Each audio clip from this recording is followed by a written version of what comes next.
নমস্কাৰ। বদৰুদ্দিন আজমল ডাঙৰীয়াই কৈছে যে আনৰ ছোৱালী দেখিলে মুছলমানৰ তেজ গৰম হৈ যায়। কথাটো কিমান যুক্তিসংগত? একেবাৰে যুক্তিসংগত কথা নহয়। আপুনি গোটেই মুছলমানক অপমান কৰিছে। ভেয়াবিলাকক ভেয়া বুলি কওক, তাত আমাৰ কোনো আপত্তি নাই। হাজাৰৰ ভিতৰত দুই এজন বেয়া থাকিব পাৰে, সিহঁতক আপুনি মেনশ্যন কৰি কওক ডাইৰেক্টলি।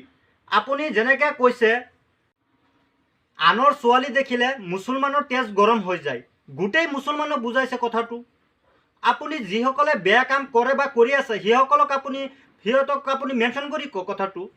গোটেই মুছলমানক আপুনি কিয় অপমান কৰিছে? আপোনাৰ এনে বাচ্যক আমি ধিক্কাৰ জনাইছোঁ। এনেকুৱা বাচ্য আপুনি ভৱিষ্যতে নিদিব।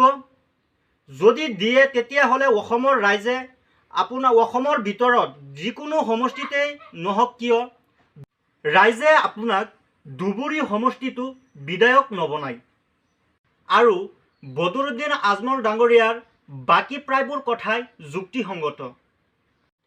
আমি মুছলমান সমাজ বাৰে বাৰে কিয় লজ্জিত হ'ব লগা হয় আপোনালোকে এবাৰ ভাবি চাবচোন। কিবা জব বা চাকৰি পোৱা নাই যদি আপোনালোকে হাজিৰা কাম কৰক, লাজ কৰিবলৈ একো কথা নাই। আপোনালোকে বিজনেছ কৰক।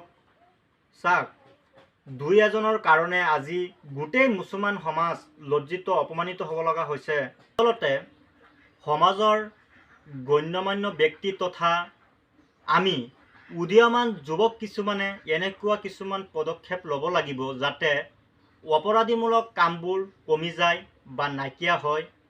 যেতিয়া অপৰাধমূলক কামবোৰ আমাৰ মুছলমান সমাজৰ পৰা নাইকিয়া হ'ব বা তেতিয়া আমাৰ মুছলমান মানুহক কোনেও অপমান কৰিবলৈ সাহস নাপায় বা সাহস নকৰে। ধন্যবাদ। জয় আই অসম।